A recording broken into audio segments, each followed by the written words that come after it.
dosen pengampu Ibu Dwi Nuraini Dahlan MPD. Nah teman-teman, ada yang pernah mendengar brand atau namanya merek? Nah, apa sih yang dimaksud dengan brand atau merek ini?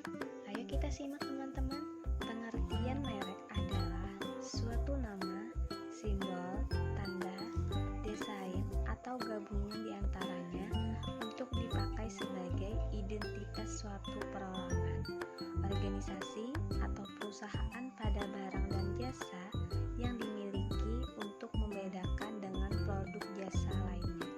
Jadi, setiap perusahaan atau organisasi atau perorangan itu memiliki merek yang berbeda-beda dari jenis tampilannya. Selanjutnya, merek yang kuat ditandai dengan dikenalnya suatu merek dalam masyarakat. Artinya, merek ini sudah dikenal di mana-mana dan sudah tersebar di mana-mana. Jadi banyak masyarakat yang sudah mengenal bahkan mengetahui merek tersebut.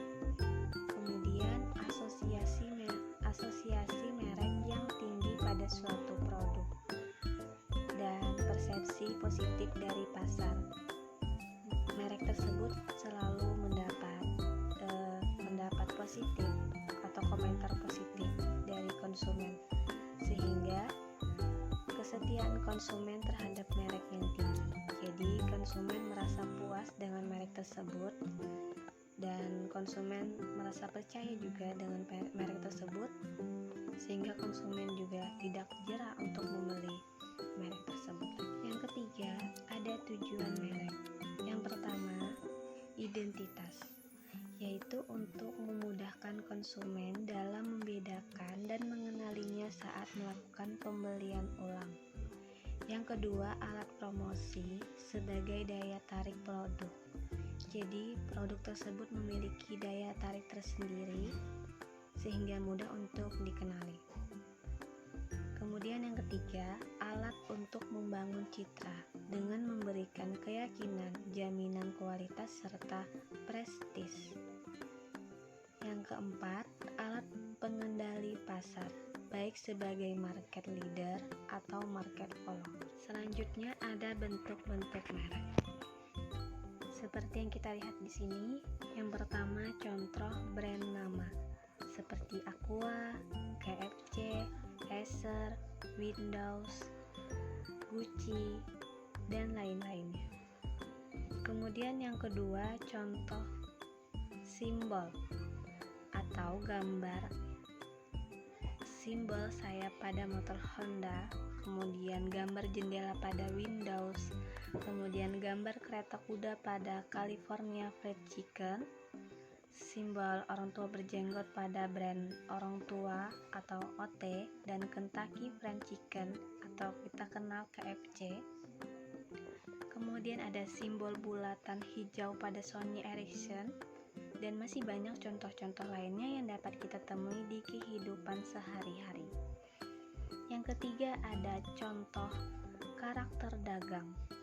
Contohnya seperti Ronald MC Donald pada restoran MC Donald's, Sidomar pada Indomaret, burung dan kucing pada produk makanan Gary, dan lain sebagainya.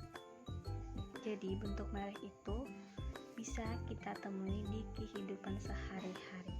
Nah, berikut ini adalah contoh dari brand nama seperti Aqua, Rinso, dan Toyota. Kemudian contoh simbol ada KFC, MC Donald's, dan masih banyak lagi. Kemudian ada jenis-jenis merek. Yang pertama adalah manufakturer brand atau yang biasa disebut dengan merek perusahaan adalah merek yang dimiliki oleh suatu perusahaan yang memproduksi produk atau jasa. Contohnya seperti Sovel, Ultraflu, Softlin, Tesa, kemudian Vitacimin, dan lain-lainnya. Kita bisa lihat di sini masih banyak brand atau merek ya. Kemudian ada private brand atau merek pribadi adalah merek yang dimiliki oleh distributor atau pedagang dari produk atau jasa, seperti Xirox Ubud yang menjual laptop Cloud Everlex. Kemudian ada Carrefour yang menjual produk elektronik dengan merek Bluesky. Kemudian ada supermarket Hero yang menjual gula dengan merek Hero dan lain sebagainya. Kemudian selanjutnya ada persyaratan merek. Yang pertama, harus khas dan unik supaya dikenal oleh masyarakat luas dan bisa tersebar di mana-mana bahkan sampai ke mancanegara. Yang kedua, harus menggambarkan sesuatu mengenai manfaat produk dan pemakaiannya. Yang ketiga, menggambarkan kualitas produk. Dan yang keempat, harus mudah diucapkan, dikenali, dan diingat.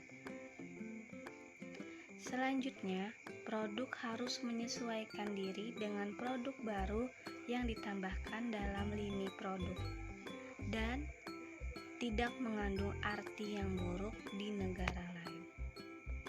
Adapun strategi dari merek. Produsen, distributor, atau pedagang dapat melakukan strategi merek sebagai berikut.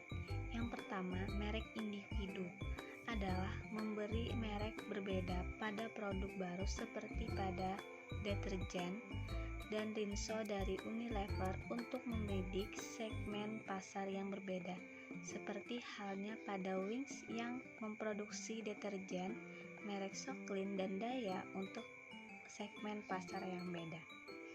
Kemudian yang kedua ada family branding atau merek keluarga.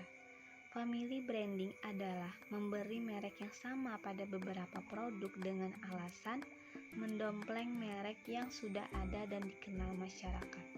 Contohnya, family branding yakni seperti merek Gary yang merupakan grup dari Garuda Food yang mengeluarkan banyak produk berbeda dengan merek utama Gary seperti Gary Salute, Gary Sauce, Gary Toyotoya, dan lain sebagainya.